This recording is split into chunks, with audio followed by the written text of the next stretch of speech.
윤 대통령은 형사 재판보다 먼저 대통령직 파면 여부를 결정하는 탄핵 심판도 받고 있었습니다. 그런데 다음 주쯤에 애초라면 예상이 됐었던 헌법재판소 탄핵 심판 결과 이런 분위기도 있었는데 헌법재판소도 법원의 판단을 고려해야 한다 이런 주장까지 나오고 있습니다.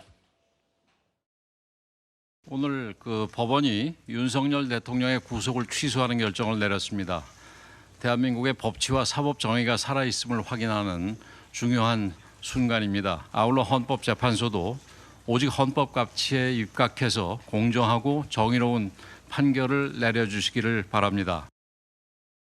개인적으로 이러한 법원의 입장이 이번 탄핵 심판 과정에서도 10분 반영될 것이다 이렇게 예상하고 있습니다. 일단 이런 부분일 거예요. 헌법재판소 역시 평의를 전면 재검토해야 된다. 무리한 법적 해석과 정치적 고려 개입 없었는지, 헌정질서 훼손 요소가 없었는지 철저히 검토하고 바로잡아야 된다.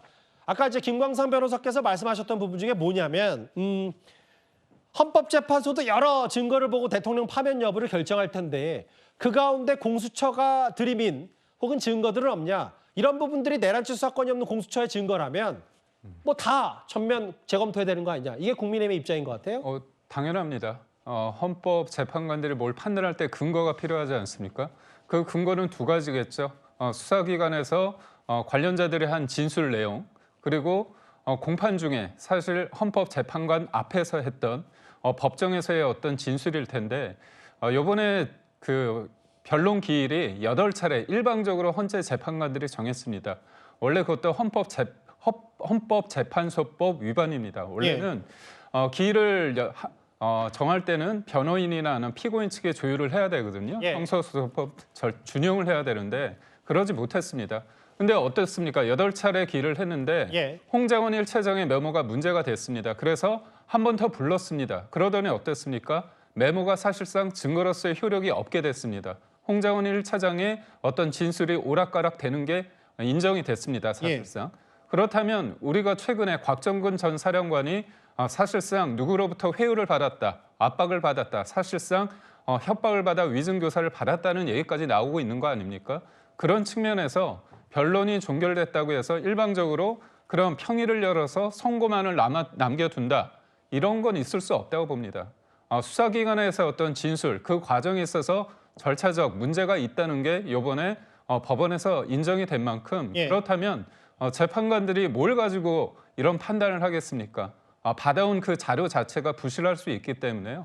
저는 조속히 변론을 제기해서 법정 앞에서 관련자들의 진술을 듣고서 사실관계를 규명하는 게 맞다고 보고 이거는 가장 중요한 공판 중심주의의 핵심이라고 볼 수 있습니다. 모르겠어요. 그리고 이현정 의원님, 평의도 재검토해야 된다.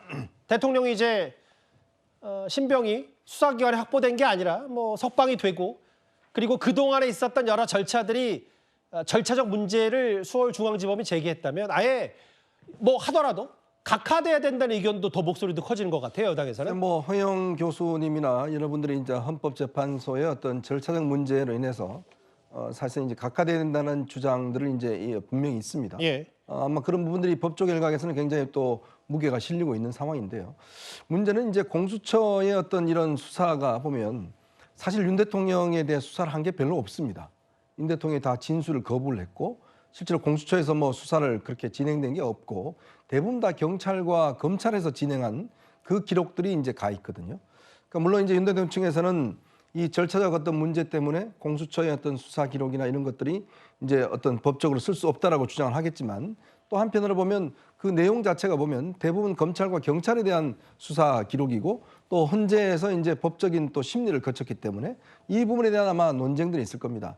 저는 그래서 아마 헌법재판소의 결정이 좀 늦춰질 가능성도 있을 것 같아요. 왜냐하면 이 대통령에 대한 구속 취소 결정이 내려지고 지금 아마 다음 주에 이제 한덕수 총리에 대한 이 결정이 지금 기다리고 있지 않습니까? 그런 상황을 종합적으로 검토해 본다면 아마 윤 대통령에 대한 결정은 조금 3월 말 쪽으로 좀 건너가지 않겠는가 조심스럽게 그렇게 전망해 봅니다. 그 부분이에요. 아까 이현정 의원도 잠깐 언급하셨다시피 결과에 어떤 영향을 미칠지 알 수 없지만 확실한 건 이제 달력을 한번 볼게요. 법원 결정에 감사하고 탄핵도 기각돼야 되는 홍준표 시장도 얘기했는데 장현주 변호사님 이 부분이에요. 변론기를 17일까지 쭉 잡지 않아서 보통 예상컨대 다음 주 초쯤에 대통령 탄핵 선고에 대한 날이 한 14일 정도 될 거다라는 관측들이 대체적인 시각이었는데 근데 뭐 선고 어떻게 좌지우지될지 여부는 몰라도 탄핵 선고 날은 좀 늦춰져야 된다는 시각은 어떻게 받아들이세요? 저는 뭐 헌재가 전혀 영향받지 않을 거라고 생각합니다. 오히려 구속 취소 결정 때문에 원래 선고하려고 했던 날짜에서 미뤄진다라고 한다면 전 오히려 그게 절차적으로 부당하다라고 보이는데요. 예. 왜냐하면 아시다시피 이 구속 취소 결정은 형사재판, 그러니까 대통령에 대한 내란 수괴 혐의와 관련된 형사재판과 관련된 그런 결정입니다. 그렇지만 헌법재판소에서 열리고 있는 탄핵 심판 절차는 사실상 형사재판과는 완전히 별도의 절차인 것이고 그렇기 때문에 설령 대통령에 대한 구속 취소 결정이 내려졌다고 한들 예. 이것이 탄핵 심판에 어떠한 영향을 법적으로도 또는 논리적으로도 줄 가능성이 없다고 보입니다. 물론 대통령 측에서야 뭐 공수처의 수사가 위법했다라는 점을 좀 더 부각해서 그렇다면 헌재에서 탄핵 심판할 수 있는 증거가 부족한 거 아니냐라고 변론 재개를 요청할 수 있겠지만 예. 저는 이 부분은 헌법재판소에서 받아들이기 어려운 주장이라고 보입니다. 앞서서도 이야기가 나왔지만 뭐 헌법재판소에서 수사 기록들을 많이 받았지만 사실상 공수처가 대통령에 대해서 실질적으로 수사한 부분이 거의 없기 때문에 예. 지금 관련 군 지휘관들이나 경찰 수뇌부에 대한 수사 상황들은 검찰이라든지 경찰이라든지 다른 수사기관으로부터 조사를 받은 것이 더 많은 상황입니다. 예. 게다가 탄핵 심판을 통해서 여러 차례 또 증인 신문도 이루어진 부분들이 있기 때문에 예. 그런 부분들을 감안해서 헌재가 나름대로 판결을 하면 될 것이지 뭐 형사재판에서 있는 절차상의 문제로 인한 구속 취소 결정이 영향을 미칠 여지는 없다고 보입니다. 근데 장 변호사님 이런 게 있잖아요. 아까도 뭐 저도 헌법재판관들이 대통령 파면 여부를 결정할 때 어떤 증거와 입증 자료들을 갖고 있는지 저도 잘 모르겠지만 다만 뭐 단 한두 개라도 공수처에 대한 자료를 갖고 대통령의 파면 여부를 판단한다면 사실 지금 형사재판도 쭉 가다가 구속 취소 난 것도 절차상 문제라는데 공수처 그런 내란죄에 현는 부분이 껴있다면 이것도 일단 그 부분은 좀 멈추거나 천천히 꼭꼭 씹어가는 게 맞는 건 아닌지 뭐 이런 부분 때문인 겁니다. 일단 이번 구속 취소 결정에서도 예. 공수처의 수사가 위법하다고 확인한 부분은 없습니다. 게다가 대통령 측의 모든 그 변호인들의 주장을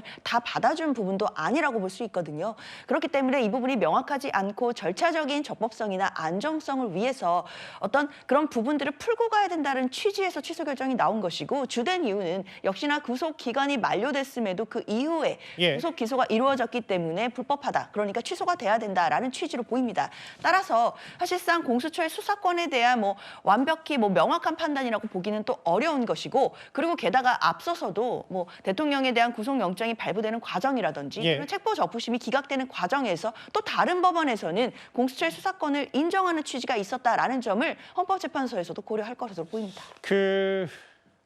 아무래도 뭐 이르면 14일쯤 대통령에 대한 파면 여부가 결정이 될 수 있다고 여겨졌기 때문에 오늘 대통령에 대한 이 구속 취소 결정이 어떤 탄핵 심판에도 영향을 미칠지